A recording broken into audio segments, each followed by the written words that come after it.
सबसे बड़ा सवाल कमलाकांत दुबे जैसे समाज सेवियों की कब तक हत्या।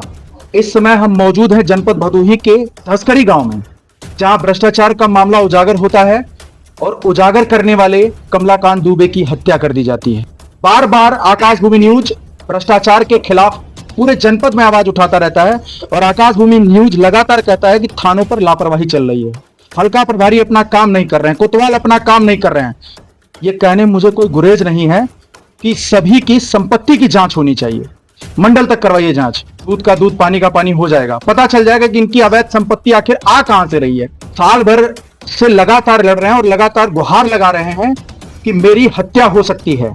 ऐसा नहीं कि केवल उन्होंने वीडियो जारी कर, हमने वीडियो भी दिखाया था आपको, ऐसा नहीं केवल उन्होंने वीडियो जारी कर ये कहा था कि मेरी हत्या हो सकती है। तमाम कागज भेजे गए हैं अधिकारियों को, ये देख सकते हैं आप, तमाम कागज ये एफिडेविट के साथ भेजा गया है।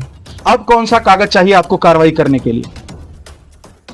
लोगों की हत्या हो जाती है, प्रशासन एफआईआर दर्ज करता है, जांच होती है और लास्ट में मीडिया कर्मियों को एक प्रेस नोट पकड़ा दिया जाता है और फाइल बंद हो जाती है। यही खेल चल रहा है पुलिस का। माननीय मुख्यमंत्री जी, अगर आपको वास्तव में सुशासन लाना है तो सबसे पहले अपनी पुलिस को सुधारिए, भ्रष्टाचार विरोधी कठोर कानून लाइए, लगातार मांग की जा रही है। ऐसे भ्रष्टाचार करते रहेंगे और ऐसे ही ये देश के लाल जिनको कहा जाए, ये देश के लाल ही हैं। सीमा पर जवान देश के दुश्मनों से लड़ता है और ये देश के विद्रोहियों से लड़ रहे हैं, जो दीमक की तरह समाज को चाल रहे हैं। उस प्रधान की बात नहीं होगी सिर्फ यहां बात होगी उन अधिकारियों की जो साल भर से लगातार जांच चलती रही और उसका साथ देते रहे। आखिर जांच प्रक्रिया इतनी लंबी क्यों, समझ सकते हैं और पूरा समाज इस बात को जानता है। आइए इसमें जानेंगे कि आखिर और कौन कौन सी बातें रही। कमलाकांत दुबे जी के बेटे हैं, क्या नाम है आपका? विवेक कुमार दुबे सर। क्या कुछ घटना रही, जरा शुरू से मुझे बताइएगा कि किस तरह से ये लड़ाई शुरू हुई। लड़ाई शुरू सर हमारे ग्राम प्रधान जो मनीष कुमार यादव हैं जी, वो भ्रष्टाचार का पूरा एकदम खेड़ा बना के रख दिए। वो व्यक्तिगत अपना विकास कर रहे थे और गांव का विकास वो नहीं कर पाए थे। 5 साल बीत गया, आज भी गड्ढा वही है, टूटा है, सोखते की कबर नहीं लग पाई। उसी से था स्थिति को आप देख समझ सकते हैं कि क्या हालत होती होगी। और निरंतर लड़ाई के बाद 10 दिसंबर 2025 रात्रि 9 साढ़े 9 के बीच में हमारे पिता की हत्या कर दी गई।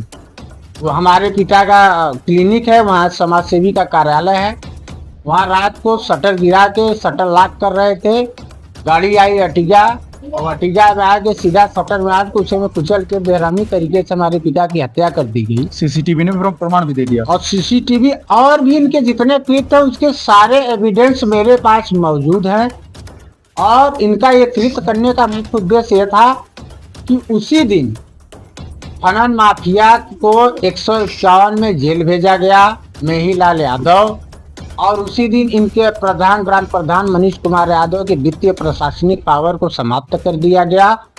उसी को रंजिश बना के इनके सह परिवार, उनमें मुन्ना लाल यादव मुख्य षड्यंत्रकारी, मेहीलाल यादव, सुजीत कुमार यादव, उनका लड़का एक मेही का है आकाश, और भी उनके सहयोगी के द्वारा हत्या से निरंतर प्रयास किया जा रहा था। उसमें सफलता नहीं मिली। उस दिन मैं किसी व्यक्तिगत काम से 200 मीटर बगल चला गया और मैं देखा मेरे पहुंचते पहुंचते इन्होंने एक गंदा कृत्य करके निकल गए। और अभी तक जिला प्रशासन, डीएम साहब और भी अन्य जो जनप्रतिनिधि लोग हैं, उन्होंने सिर्फ हमें आश्वासन दिया है, आश्वस्त भी नहीं किया है हमें।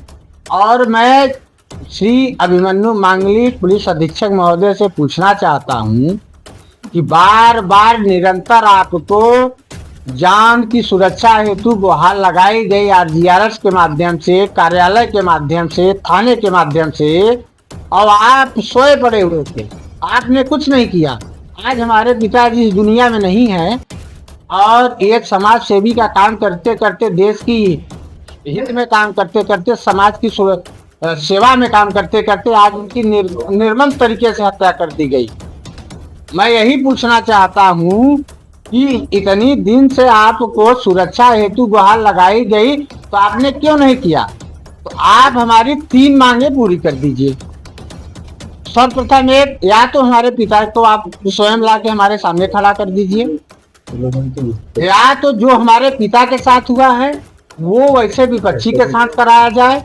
और तीसरी मांग ये है कि अगर ये इस तरीके का कृत्य नहीं किया गया, इस तरीके कड़ी कार्रवाई नहीं की गई, तो मैं परिवार सहित डीएम कार्यालय, एसपी कार्यालय में जाके आत्मदाह कर लूंगा। और इस पूरे कृत्य में जिला प्रशासन, तहसील भदोही का बहुत बड़ा रोल और सहयोग के द्वारा मेरे पिता का हत्या किया गया है। ये माननीय मुख्यमंत्री जी से कहना चाहते हैं। ये माननीय मुख्यमंत्री जी से कहना चाहता हूँ और स्पेशली मुख्यमंत्री जी से निवेदन करना चाहता हूँ, पूछना चाहता हूँ कि जीरो टॉलरेंस की नीति यही है कि एक समाज सेवी समाज के हित में, सरकार के हित में काम करे और उसको लास्ट में इनाम के बदले हत्या मिले।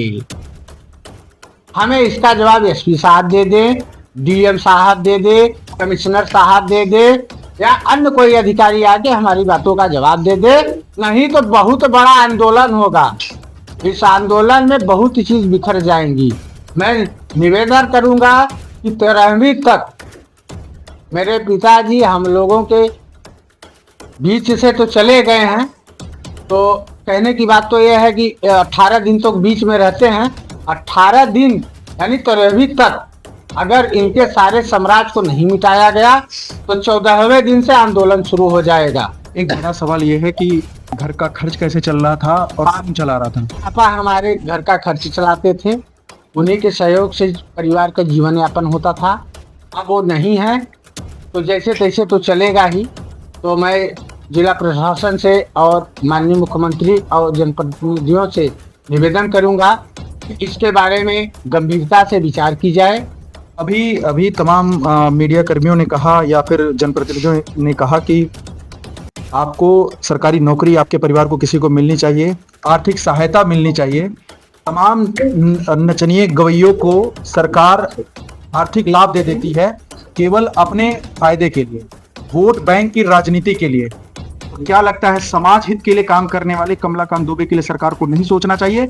ये अलग बात हो गई सोचने की। दूसरी बात, ये जो अपराधी खुलेआम अपराध कर रहे हैं और उसमें बार बार सूचना देने के बाद प्रशासन सोया रहा, क्या प्रशासन इसमें बड़ा अपराधी नहीं है? सबसे बड़ा मुख्य अपराधी प्रशासन है। इसमें चौकी रचूरा, कोतवाली भदोही और एसपी कार्यालय के लोग के षड्यंत्र से ही मेरे पिता के हत्या को अंजाम दिया गया है। 3 महीने से निरंतर मैं ये अनुमान, क्योंकि पिताजी के जितने भी कागजी कार्य थे वो मैं करता था, तो कम से कम 300 से ज्यादा एप्लीकेशन पड़ा होगा। वो आरजीआरएस के माध्यम से, डीएम कार्यालय के माध्यम से, एसपी साहब के कार्यालय के माध्यम से, व्हाट्सएप के जरिए से ये लोग सोए पड़े थे। और आज अंजाम ये हुआ कि मेरे पिता का हत्या कर दिया गया। हो सकता है कि वो अपनी जेब को गर्म करने के लिए बोल दिए होंगे, क्योंकि खनन माफिया, अवैध संपत्ति का मालिक मुन्ना लाल यादव, मनीष कुमार यादव, उनका परिवार माफिया था, पैसे वाला था। उन्होंने हमसे कई बार पिताजी से बोला, पिताजी ने वीडियो के माध्यम से भी अवगत कराए लोगों को कि पैसे से सब कुछ खरीदा जा सकता है और मैं जिला प्रशासन को भी खरीद लूंगा, मेरा कोई कुछ नहीं कर पाएगा, मैं आपकी हत्या कर दूंगा। और आज बात एकदम सत्य हो गई और मेरे पिता की हत्या हो गई। आकाश भूमि न्यूज, राष्ट्रीय समाचार पत्र व वेब न्यूज चैनल, निडर पत्रकारिता की एक अनोखी झलक।